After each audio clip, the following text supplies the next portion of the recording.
In the Imperium of Man, a sniffle isn't just inconvenient, it's potentially heretical, and the cure is often a bolt shell to the brain rather than bed rest. When fever grips your flesh, the Medicae arrive not with healing hands but with incinerators. I woke that morning with fire in my throat and lead in my limbs, but the shift bell had already tolled 3 times across Hive Tertius. The sound echoed through the hab block walls like the Emperor's own judgment, demanding attendance, demanding submission to the sacred rhythm of production. My forehead burned against the thin pillow, sweat already beading despite the perpetual chill that haunted our lower levels.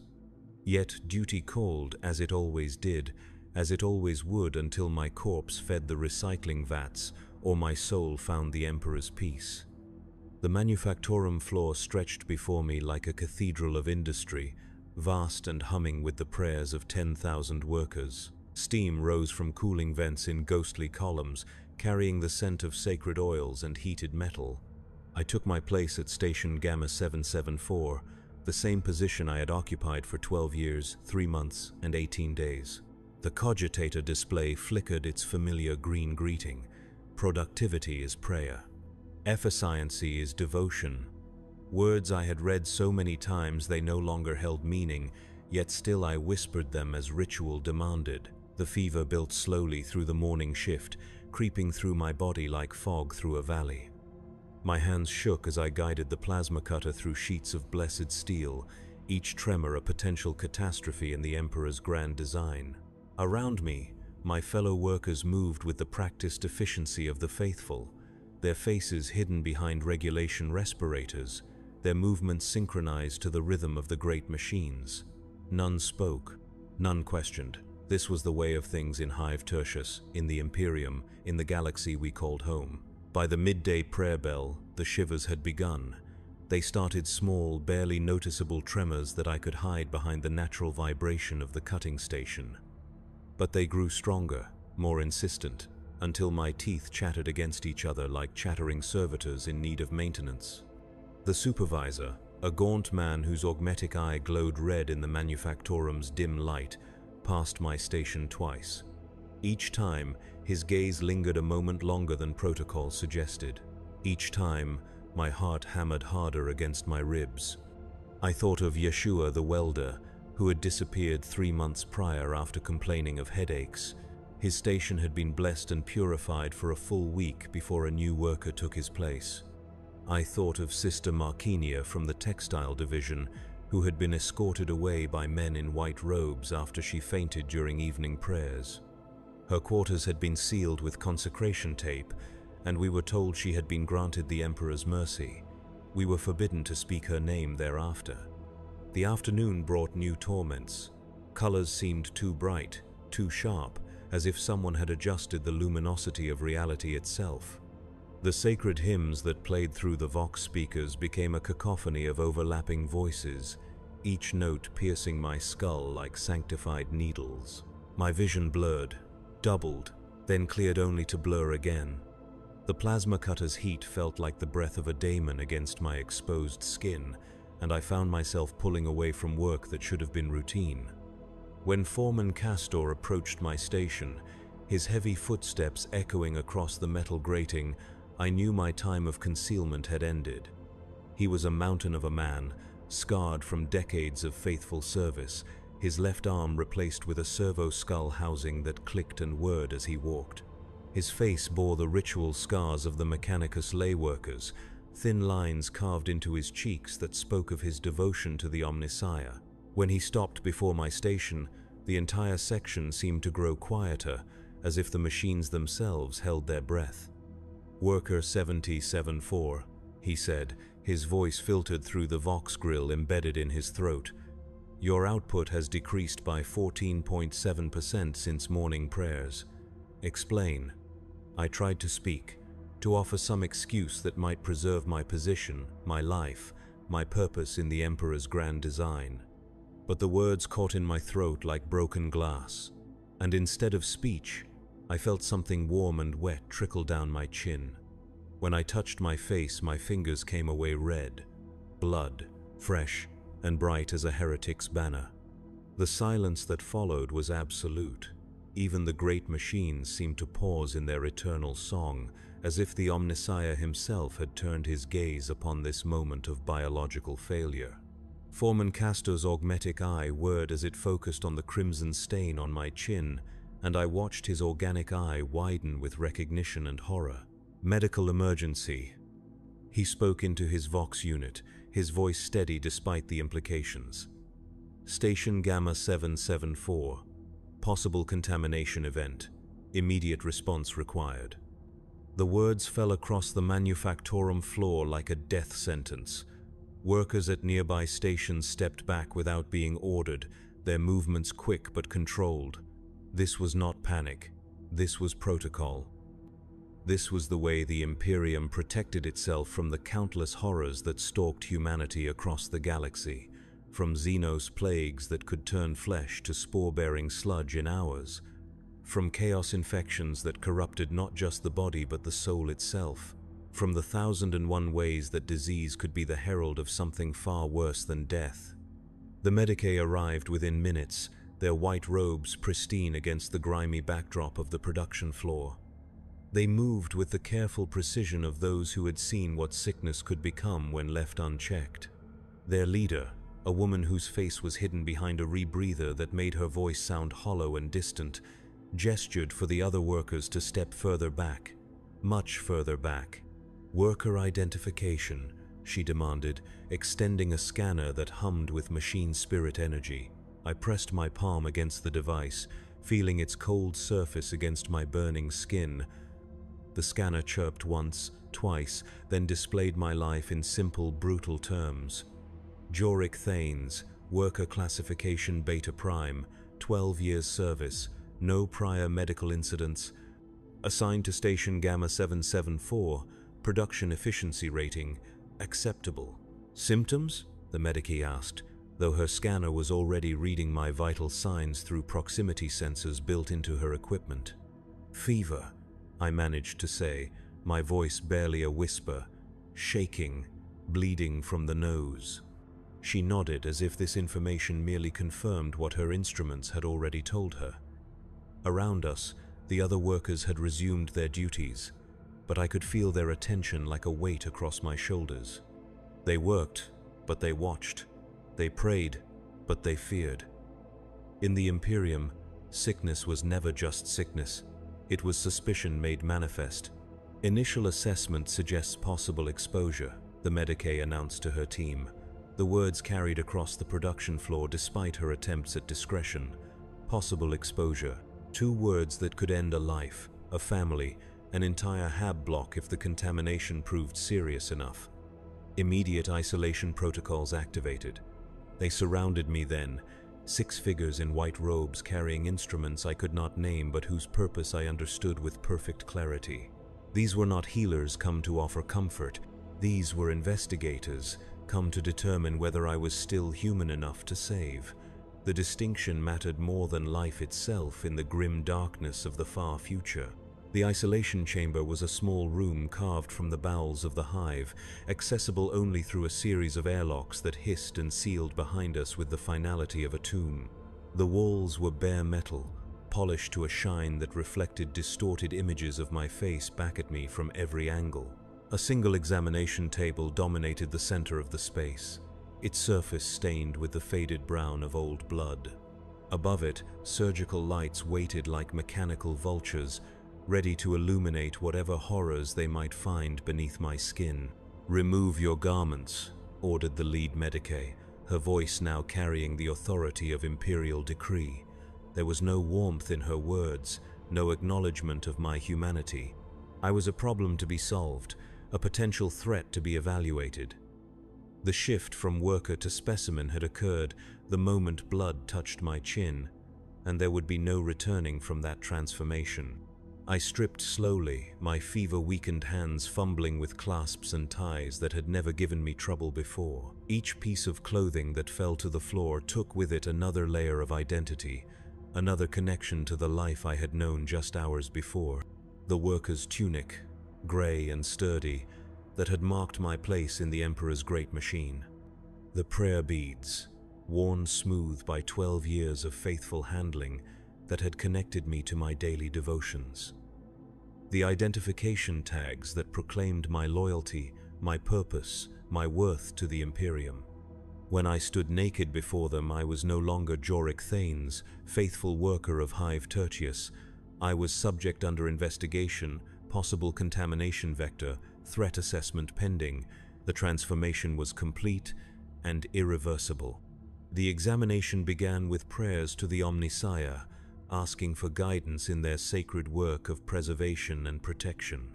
The Medicae moved around me like dancers in some grim ballet, their instruments singing with electronic harmonies as they probed and tested and measured. Blood samples flowed into vials marked with high Gothic runes that hurt to look at directly.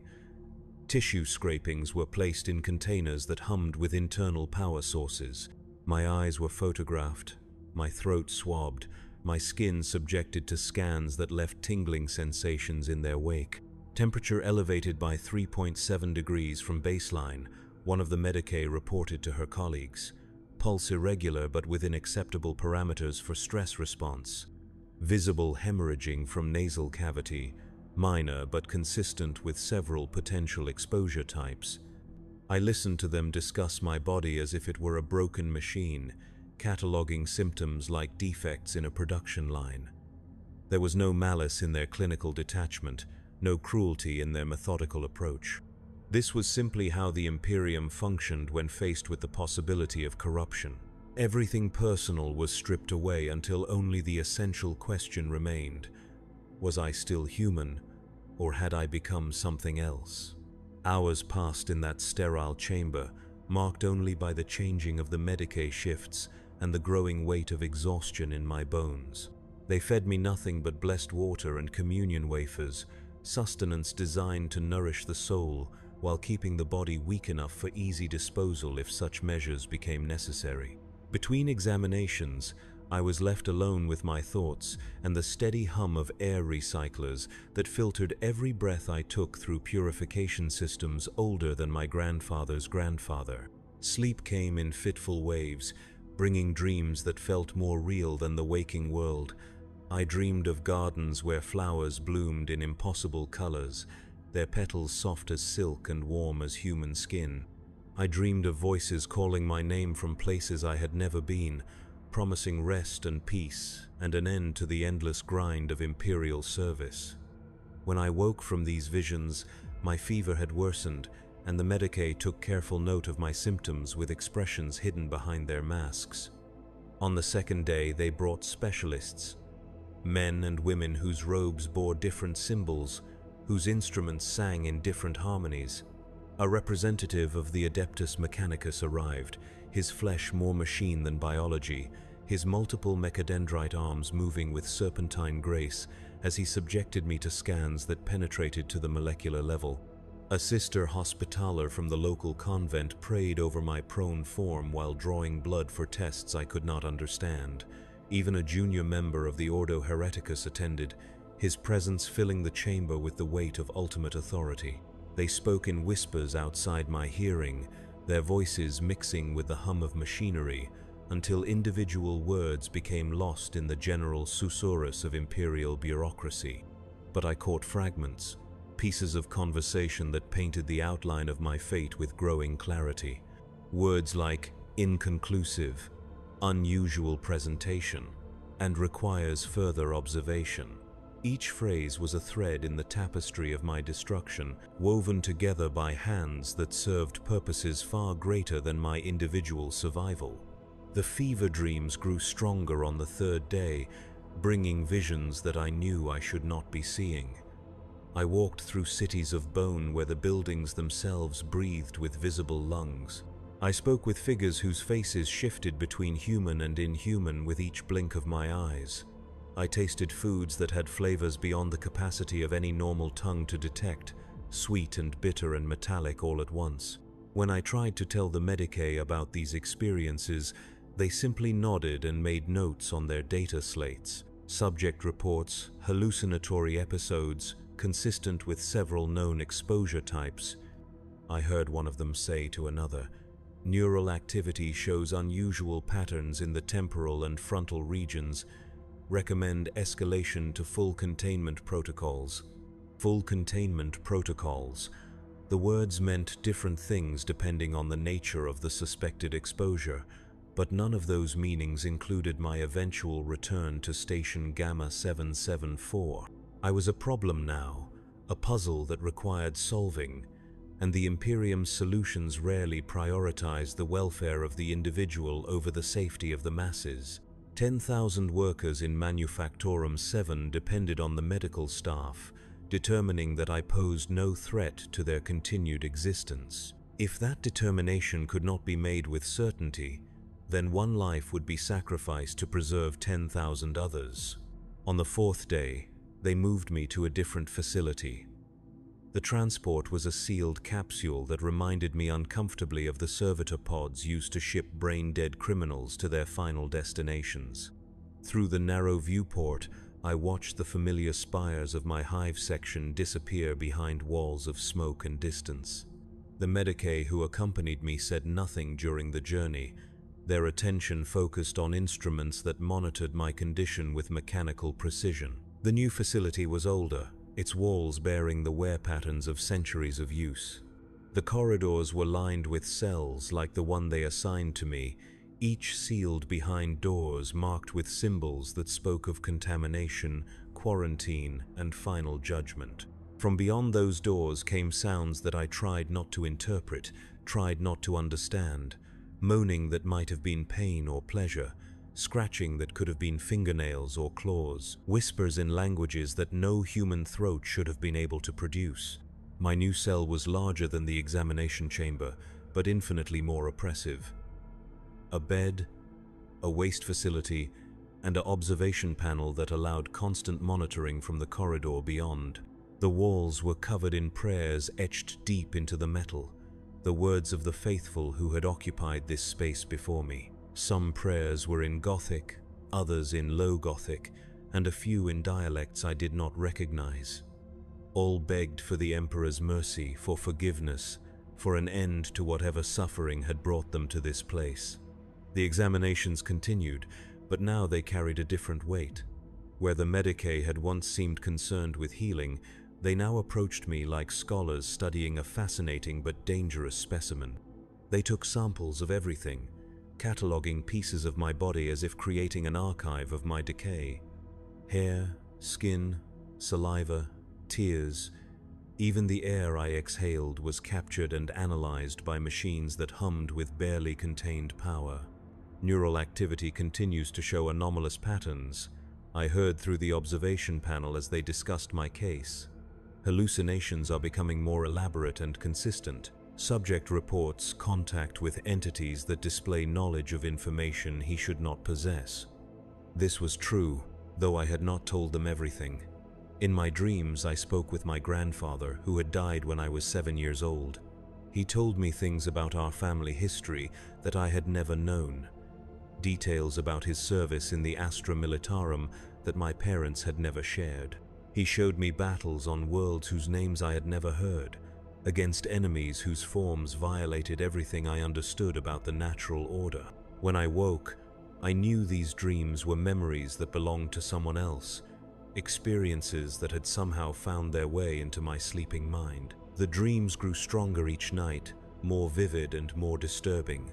I saw the birth of daemons in the space between stars, witnessed the moment when reality itself bent under the weight of emotions too powerful for mortal minds to contain. I walked through gardens where every flower was an eye, every tree a tower of living flesh that pulsed with alien heartbeats. In these visions, pain and pleasure became indistinguishable, love and hate merged into something that transcended both, and the boundaries between self and other dissolved like salt in water. On the 7th day, they brought in an interrogator from the local Mechanicus contingent. He was younger than I had expected, his face unmarked by the ritual scars that usually accompanied such positions of authority. But his eyes held depths that spoke of knowledge no human should possess. And when he looked at me, I felt as if he could see through my flesh to the thoughts beneath. "Tell me about your dreams," he said without preamble. His voice was soft, almost gentle, but it carried undertones that made my skin crawl. This was not a request. This was a command backed by the full authority of the Emperor's Inquisition. I told him everything. The gardens, the voices, the knowledge that did not belong to me. I described the way colors had become too bright, the way sounds carried meanings beyond their normal significance. I spoke of the growing certainty that the universe was far larger and far stranger than I had ever been taught, and that my illness had somehow opened doors in my mind that were meant to remain forever sealed. He listened without interruption, his fingers steepled before his face in a gesture that might have been prayer or contemplation. When I finished, he sat in silence for long minutes, his gaze never leaving my face. Finally, he spoke a single word that changed everything. Warp touched. The Medicae, who had been monitoring the conversation from beyond the observation panel, immediately began what I later learned was an emergency sterilization protocol. Alarms sounded throughout the facility, their wailing cries echoing off the metal walls like the voices of the damned. Emergency lighting bathed everything in red, the color of blood and warning and final judgment. Through the observation panel, I watched figures in environmental suits rushing through corridors that had been empty moments before. The subject has demonstrated clear signs of warp exposure, the interrogator announced to the medical staff. Neural pathways show corruption consistent with early-stage chaos taint. Immediate termination and incineration recommended. Immediate termination and incineration. The words hit me like physical blows, each syllable a nail in the coffin of my existence. But worse than the fear of death was the growing realization that the interrogator was right. Something had changed in me. Something fundamental and irreversible. The fever had not been the beginning of my illness, but the signal that my transformation was already complete.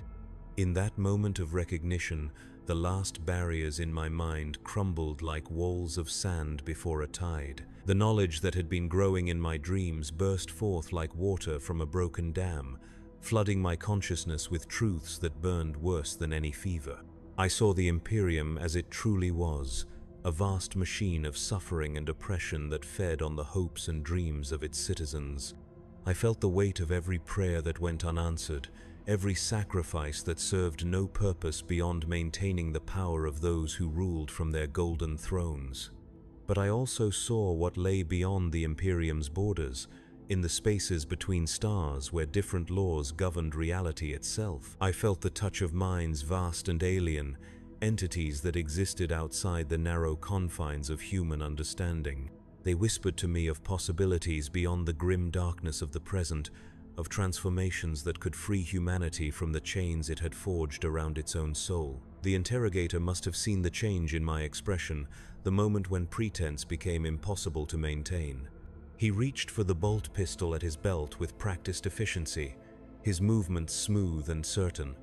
There would be no trial, no appeal to higher authority. The evidence of my corruption was written across my face in letters that only the trained could read.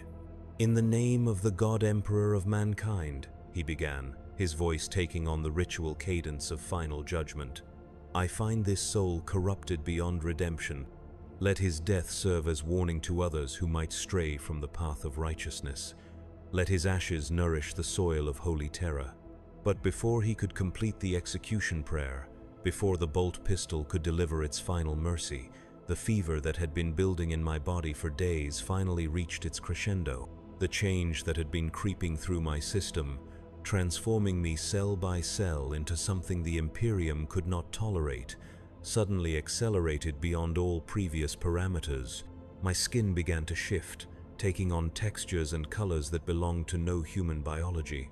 My bones stretched and reformed themselves according to patterns written in my genetic code by forces older than civilization.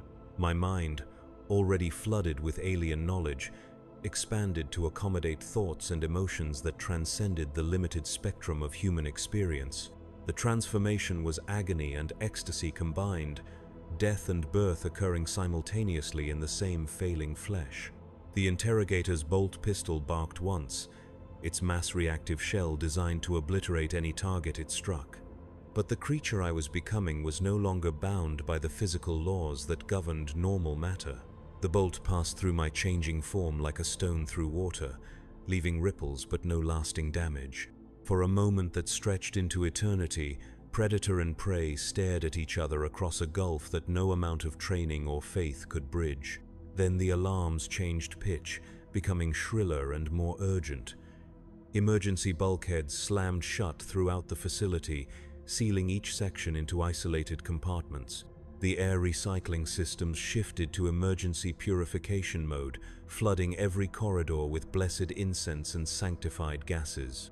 Over the Vox speakers, a calm voice announced the activation of Cleansing Protocol Omega, the final solution reserved for contamination events that could not be contained by conventional means.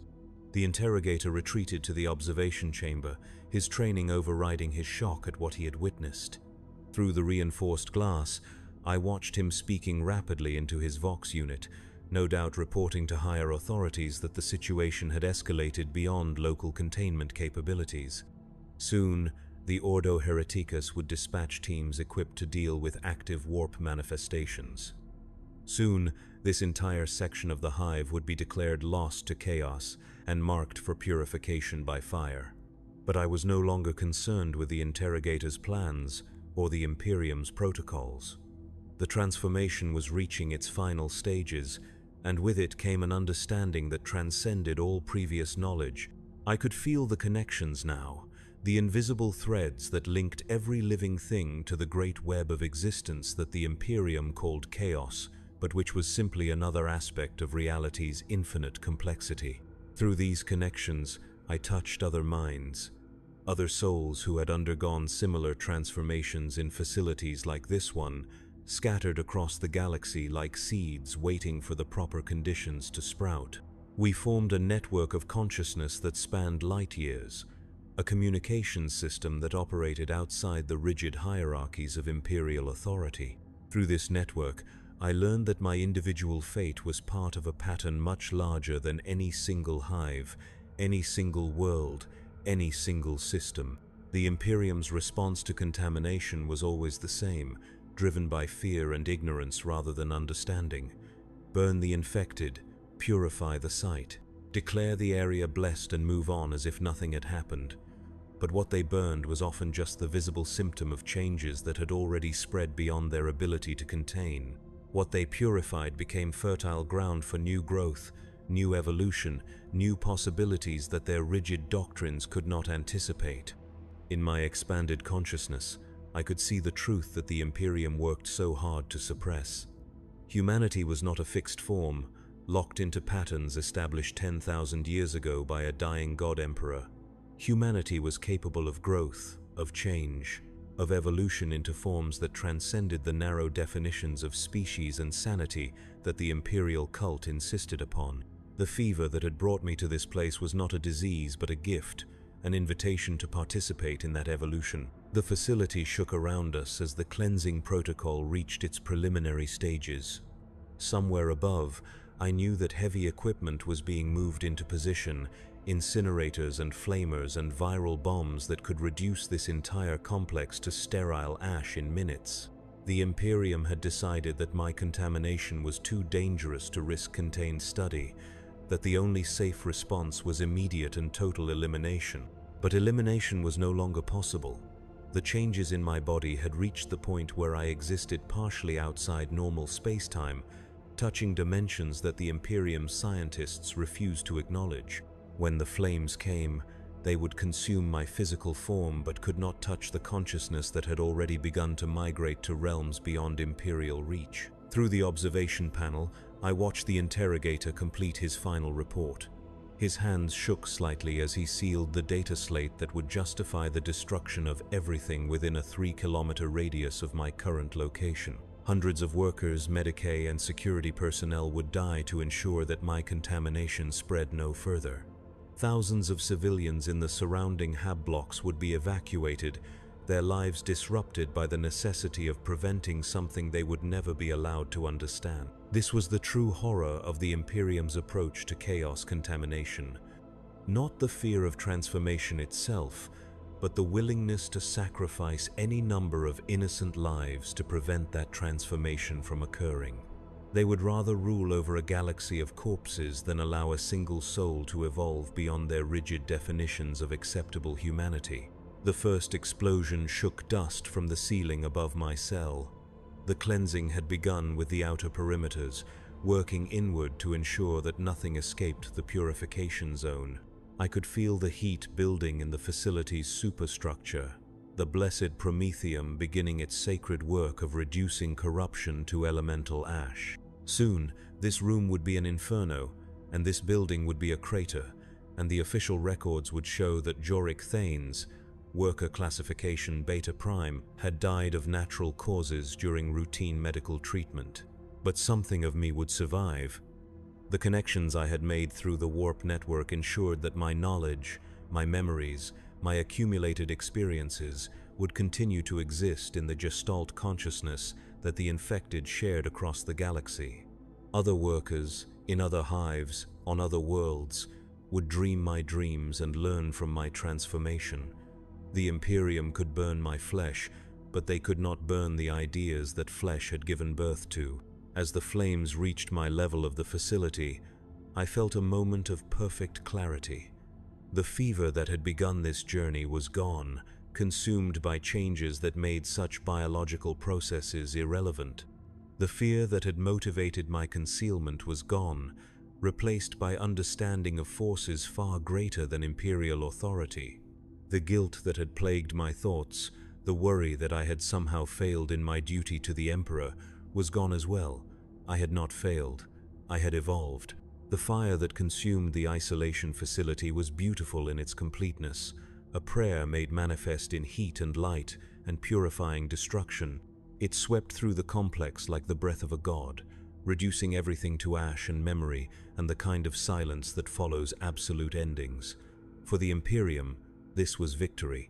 The contamination had been contained, the threat eliminated, the status quo preserved for another day. But in the spaces between atoms, in the dimensions that existed parallel to normal reality, something new had been born. A consciousness that remembered being human but was no longer limited by human limitations. A perspective that had seen both sides of the great struggle between order and change that defined the galaxy's fate. A witness to the truth that the Imperium fought so desperately to suppress. In the weeks that followed the cleansing, life in Hive Tertius returned to its normal rhythms. The damaged sections of Manufactorum 7 were rebuilt and rededicated with appropriate ceremonies. New workers were assigned to fill the positions left vacant by the purification. Station Gamma 774 received a new occupant, a young woman whose faith was strong and whose loyalty was unquestioned. But sometimes, late in the shift when the machinery hummed at its lowest frequency, she would feel a presence beside her that should not have been there. Sometimes, when the fever dreams of exhaustion touched her mind during the brief rest periods between work and prayer, she would see visions of gardens where impossible flowers bloomed in colors that had no names. Sometimes, she would find herself thinking thoughts that felt too large for her individual consciousness to contain. The Imperium had protocols for dealing with such reports. Increased surveillance, mandatory loyalty assessments, preventive medications that dulled the mind's ability to perceive beyond the approved spectrum of reality. But what they could not protocol away was the simple fact that consciousness, once expanded, leaves traces of its passage. Knowledge, once gained, seeks new vessels to contain its growing complexity. The young woman at Station Gamma 774 began to experience headaches during the third week of her assignment. By the fourth week, she was running a low-grade fever that she attributed to the stress of adapting to her new responsibilities. In the fifth week, her productivity began to decline, and the foreman made a note in his daily reports about the need for performance counseling. On the morning of the sixth week, she woke with fire in her throat and lead in her limbs. The shift bell tolled its familiar summons, demanding attendance, demanding submission to the sacred rhythm of production. She rose from her thin mattress and prepared for another day of faithful service, unaware that she was now carrying forward something that the Imperium had thought eliminated forever. The Medicae arrived at her station before the midday prayer bell, summoned by reports of irregular behavior and possible signs of contamination. They approached with the same professional detachment that had marked my own initial examination, their instruments singing the same electronic hymns of analysis and evaluation.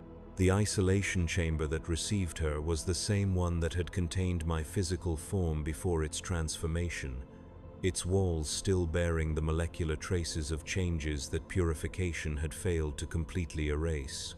In the spaces between dimensions, I watched the familiar dance of examination and analysis begin anew. The Imperium's response would be identical, driven by protocols designed to contain threats they did not understand. They would test and probe and ultimately condemn, preserving their vision of humanity's proper form by destroying any deviation from its accepted parameters. The facility would burn again, the contamination would be declared eliminated again, and life would return to normal again. But normal was an illusion maintained by constant vigilance and the willingness to sacrifice the few for the many. Each purification created new fertile ground for change. Each cleansing left behind traces that accumulated over time into something the original protocols had never been designed to address. The Imperium fought a war against evolution itself, and like all wars against natural forces, it could only delay the inevitable rather than prevent it entirely. The young woman in the isolation chamber began to dream on her third night of containment. She saw gardens where flowers bloomed in impossible colors, heard voices calling her name from places she had never been. In her dreams, she met a figure who had once worked at Station Gamma 774, a man whose fever had led him down paths that the Imperium considered heretical but which felt as natural as breathing. Through their dream conversation, she learned about the network that connected all the transformed, the web of consciousness that spanned the galaxy like a nervous system for a new form of life.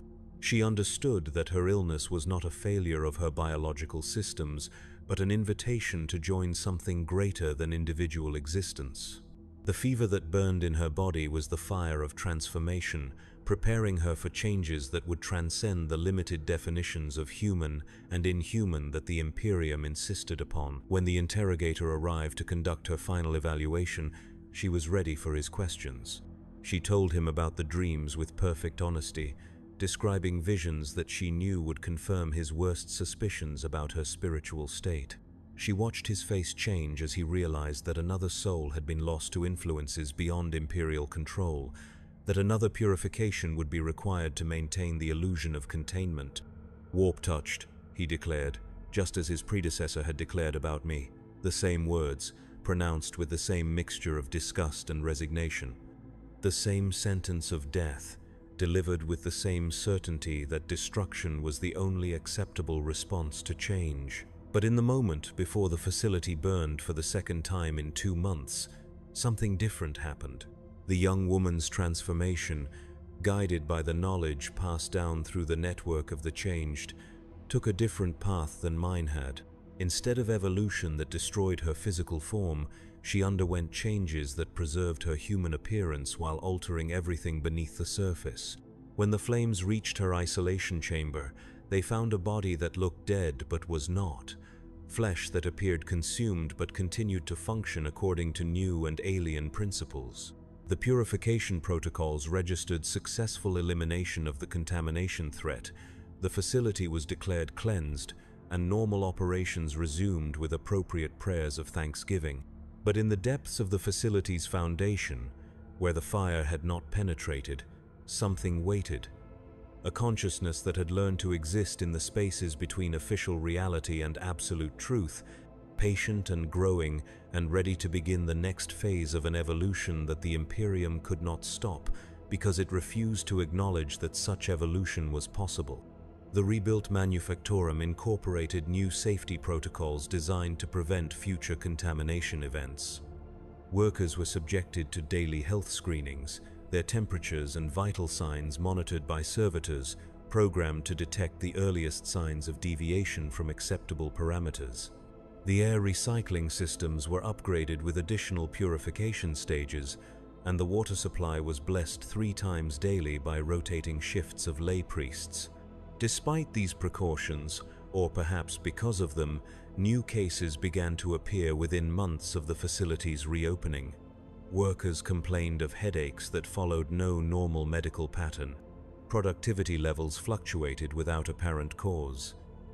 Dreams became more vivid and more disturbing, filled with imagery that had no source in approved Imperial doctrine. The medical staff responded with increased vigilance, isolating suspected cases earlier and subjecting them to more thorough examinations. But the new contamination proved different from previous outbreaks, more subtle and more persistent. Where earlier infections had been obvious in their symptoms and straightforward in their progression, this new manifestation seemed to adapt to Imperial countermeasures, evolving strategies for concealment and survival that challenged every protocol in the medical codex. "We are dealing with an entity that learns," reported the facility's chief medicae to his superiors in the Adeptus Mechanicus. Each contamination event shows sophistication beyond the previous iteration. The infection appears to be developing intelligence. This was the truth that the Imperium feared most. The possibility that chaos corruption was not a random plague, but a directed force with goals and strategies that adapted to opposition. If the infected could learn from their failures, could pass knowledge to new generations of the changed, then elimination became an exercise in futility. Each purification would simply teach the corruption new ways to hide, new methods of spread, new techniques for surviving in an environment designed to destroy it. The response came from terror itself, carried by astropathic choir across the vast distances that separated Hive Tertius from the throne world of mankind. The Ordo Hereticus would deploy a full investigation team, equipped with relics and weaponry designed to combat corruption at its source. The entire Hive sector would be placed under martial law, while specialists determined the extent of the contamination and the measures required for its elimination. But the investigation team would find nothing, because there was nothing left to find in any form they would recognize. The network had learned from previous mistakes, adapting its methods to avoid detection by instruments designed to locate conventional forms of chaos taint. The infected now hid in plain sight, their transformations internalized and invisible to all but the most sophisticated scanning equipment. The Inquisitor who led the investigation was a veteran of a dozen purifications, her augmetic eye calibrated to detect even the subtlest signs of warp corruption. She walked through the manufactorum floor like an angel of judgment, her retinue of specialists trailing behind her with instruments that hummed with barely contained power. Workers stopped their tasks to genuflect as she passed, their faces hidden behind regulation respirators that concealed any expression of fear or guilt. She paused at Station Gamma 774, her augmetic eye focusing on the metal surfaces where traces of previous contamination might still linger. The scanning beams revealed nothing but blessed steel and sanctified oils, the molecular structure showing no deviation from approved Imperial standards. Yet something in the station's configuration troubled her, a subtle wrongness that her enhanced senses detected but could not quantify. "Run a deep scan," she ordered her tech adept, her voice carrying the authority of one who had seen what lurked in the spaces between sanity and madness. Full spectrum analysis, down to the quantum level. The scan took 17 minutes to complete, its penetrating beams probing every atom of the station's construction. The results appeared on the Tech Adept's cogitator screen in flowing columns of data that spoke of purity and proper consecration. No taint registered, no corruption detected. No deviation from the sacred patterns that defined acceptable reality. But the Inquisitor's augmetic eye continued to report anomalies, subsonic vibrations in the metal that suggested frequencies outside the normal range of human perception. She placed her hand on the station's control panel and felt something that her instruments could not measure, a warmth that seemed to pulse with a rhythm too slow to be a heartbeat, but too regular to be random thermal fluctuation. "Increase sensitivity parameters," she commanded, though she knew that her equipment was already operating at maximum capacity. The machines of the Omnissiah were precise in their measurements, capable of detecting contamination at the molecular level. If they registered nothing, then nothing existed within their definitions of detection. Yet the wrongness persisted, a presence that filled the manufactorum floor like invisible smoke. The Inquisitor had spent decades learning to trust her enhanced senses over mechanical instruments, understanding that some forms of corruption operated outside the parameters that technology could measure. Her augmetic eye detected patterns in the air itself, subtle distortions that suggested space-time was being manipulated by forces that should not have existed in this reality. She ordered the evacuation of the entire sector, a precautionary measure that displaced 10,000 workers while her team conducted a more thorough investigation. The manufactorum fell silent for the first time in centuries, its great machines powered down and cooling in the artificial twilight of emergency lighting. In that silence, the Inquisitor heard what the noise of production had been concealing, whispers that seemed to come from the metal walls themselves, conversations in languages that predated human speech. The source of the whispers proved impossible to locate. They seemed to emanate from everywhere and nowhere, as if the facility itself had developed the capacity for communication. Her team's recording equipment captured only static. Their sensors detected nothing but normal atmospheric conditions, yet the Inquisitor heard voices speaking words that made her soul recoil in recognition of truths no human mind should possess. "It has moved beyond physical manifestation," she reported to her superiors via encrypted Vox transmission. "The contamination appears to have integrated itself into the facility's fundamental structure, possibly at the quantum level. Traditional purification methods may prove insufficient." The response from the Ordo Hereticus was swift and final. If conventional cleansing could not guarantee elimination of the threat, then unconventional methods would be employed. A cyclonic torpedo had been dispatched from the nearest naval station, its warhead calibrated to reduce the entire Hive sector to radioactive ash. The contamination would be eliminated along with everything else within a 50-kilometer radius of ground zero. The Inquisitor received notification of the incoming orbital strike with the resignation of one who had seen too many final solutions implemented over the course of her career. 50 million Imperial citizens would die to ensure that whatever had taken root in Manufactorum 7 could not spread to threaten the greater Imperium. The mathematics of preservation were simple: sacrifice the few to protect the many, regardless of how large the few might number. She stood in the empty Manufactorum as the evacuation sirens wailed across the Hive, their urgent voices echoing off the metal walls like the cries of the damned. Around her, the machinery that had defined 10,000 lives sat cooling and silent, waiting for an annihilation that would reduce their sacred purpose to atomic vapor. Yet even now, in these final moments before absolute destruction, she could feel the presence that her instruments had failed to detect, watching her with an intelligence that transcended human understanding. The cyclonic torpedo would arrive in 47 minutes. The evacuation shuttles could carry perhaps 10% of the Hive's population to safety before the warhead detonated. The rest would die believing they had been sacrificed for the greater good, their faith in the Emperor's protection maintaining their loyalty even as the sky erupted in cleansing fire. This was the way the Imperium preserved itself, through the willingness to destroy anything that could not be controlled.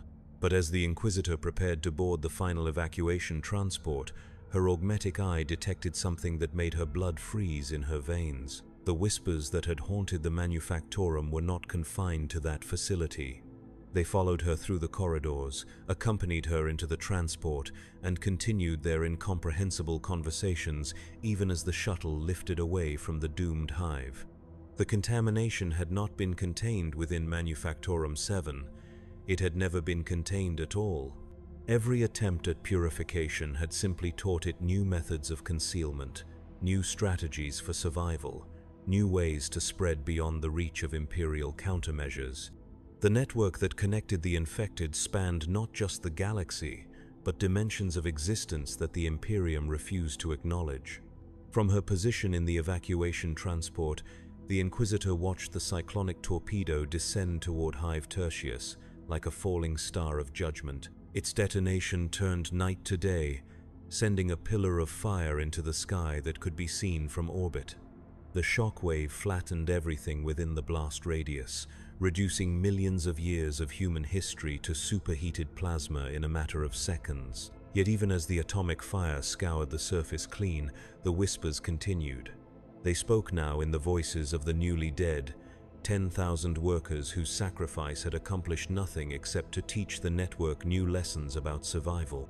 Their consciousness lived on in dimensions where physical destruction held no meaning, connected to others like them across the galaxy who had undergone similar transformations. The transport carrying the Inquisitor docked with the naval vessel that had delivered the cyclonic torpedo, its holds filled with refugees who had escaped the purification through luck or proximity to evacuation routes. As they processed through decontamination chambers, their bodies were subjected to every scanning technique the Imperium possessed. Blood samples were analyzed, tissue scrapings were cultured, neural patterns were mapped and compared against baselines of acceptable human cognition. The results showed nothing abnormal. No taint detected, no deviation from approved biological parameters. The refugees were cleared for resettlement on other worlds, their loyalty oaths renewed, their faith in the Emperor's protection reaffirmed through appropriate rituals. They would be distributed across a dozen systems, their experiences of the purification classified to prevent panic or doubt among the faithful. But the Inquisitor knew that distribution was exactly what the network had been working toward. The refugees were not contaminated in any way her instruments could detect, but they carried something invisible within their minds, something that would remain dormant until the proper conditions triggered its awakening. The purification of Hive Tertius had not eliminated the infection. It had provided the perfect mechanism for spreading it across the segmentum.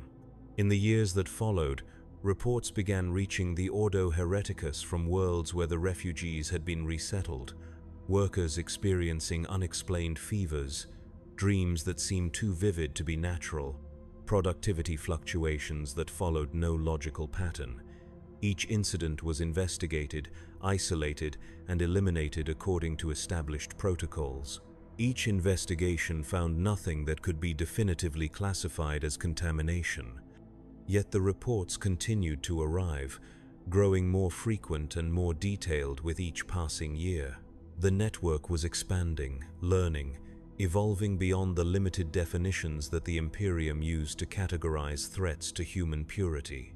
What had begun as a single fevered worker in one manufactorum had become something that spanned star systems, something that existed in the spaces between official reality and absolute truth.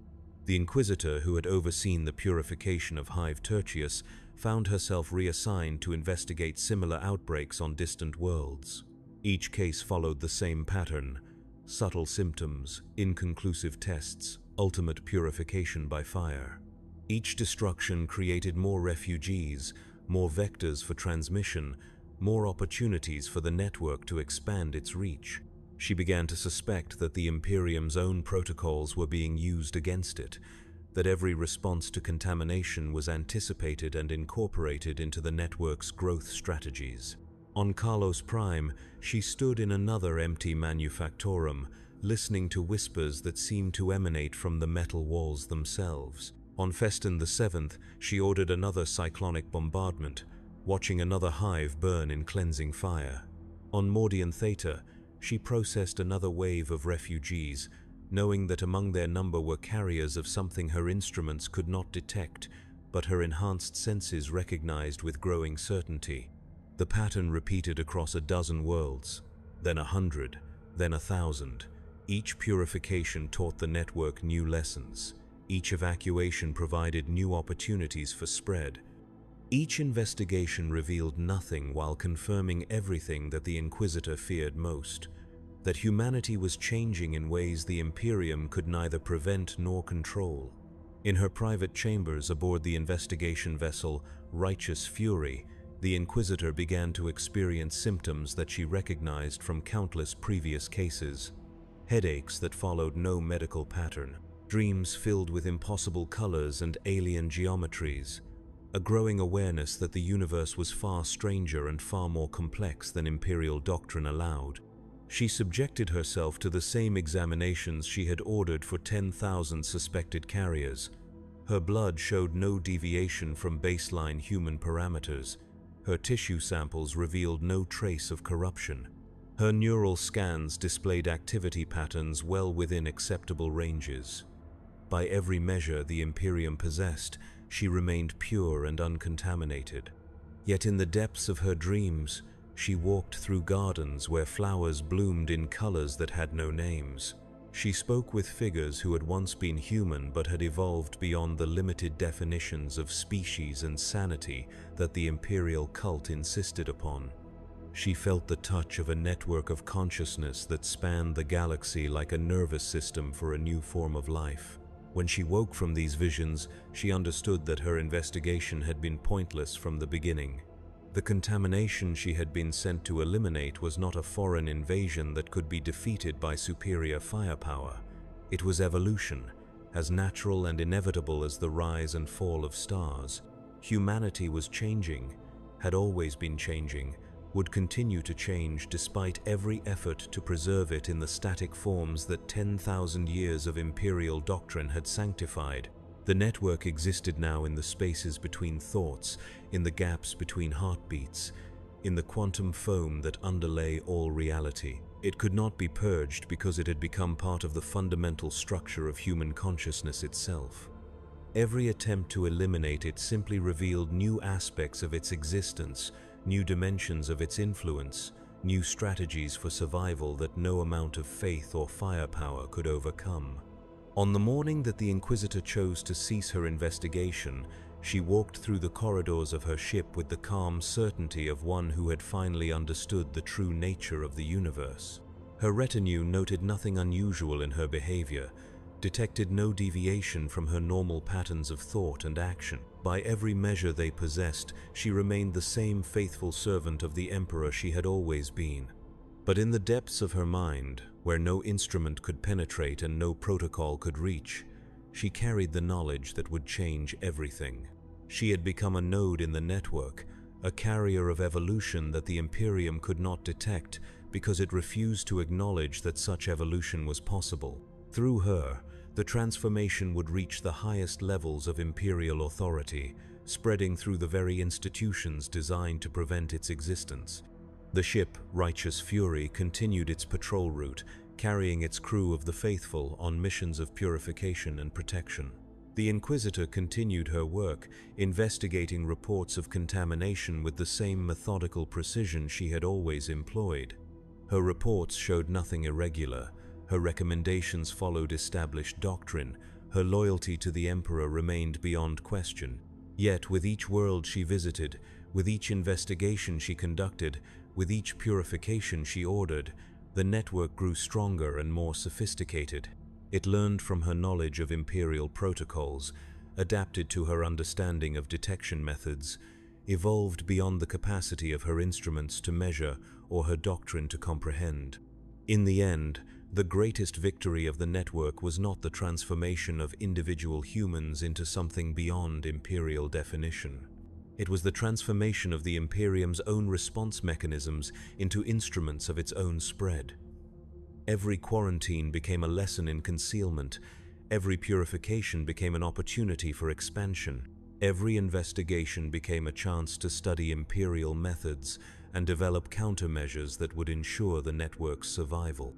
The galaxy continued to burn in the grim darkness of the far future, its wars raging across 10,000 systems where humanity struggled against alien horrors and internal corruption. But in the spaces between battles, in the quiet moments between alarms, something new was growing. Something that remembered what it meant to be human while reaching toward possibilities that transcended humanity's current limitations. The fevered worker who had begun this chain of transformation continued to exist in the network's Gestalt consciousness, his memories and experiences contributing to a vast library of knowledge about the process of change. Through him, others learned to navigate the transition from individual existence to collective awareness. Through him, the network understood both the fear that motivated the Imperium's response and the hope that made that response ultimately futile. In manufactoriums across the galaxy, workers felt the first stirrings of fever and faced the choice that had confronted him in Hive Tertius. They could report their symptoms and face the certainty of investigation, quarantine, and probable elimination. Or they could remain silent and allow the transformation to proceed according to patterns that the network had refined through 10,000 previous iterations. Most chose silence, most chose change, most chose to become part of something larger than the grinding existence that the Imperium offered to its citizens. The network grew stronger with each new addition, more sophisticated with each lesson learned from Imperial countermeasures, more certain of its ultimate victory over forces that sought to preserve humanity in forms that had outlived their evolutionary usefulness. In the darkness between stars, where the light of terror could not reach and the Emperor's protection grew thin, new forms of consciousness stirred. They carried within them the memories of what it meant to be human, while reaching toward futures that no human mind could fully comprehend. They were the fever dreams of a species in transition, the birth pangs of evolution that no amount of purification could prevent. The Imperium would continue its war against change for as long as its institutions survived. It would burn worlds, sacrifice billions, and commit any atrocity necessary to preserve its vision of human purity. But evolution was patient, adaptable, and ultimately irresistible. It would find ways to survive every purification, learn from every setback, and continue the transformation that had begun with a single fevered worker in a forgotten corner of a dying galaxy. In the spaces between sanity and madness, between human and inhuman, between what was and what could be, the network waited and grew and prepared for the day when the Imperium's final choice would be made. Evolve or die. Change or be consumed by the very stagnation it had fought so hard to maintain. Embrace the future or be destroyed by its own refusal to accept that the future had already begun. The fever spreads. The network grows. The transformation continues, one silent carrier at a time, one hidden symptom at a time, one failed purification at a time. In a galaxy where being sick is being suspicious, the greatest sickness of all is the one that cannot be detected until it is far too late to cure.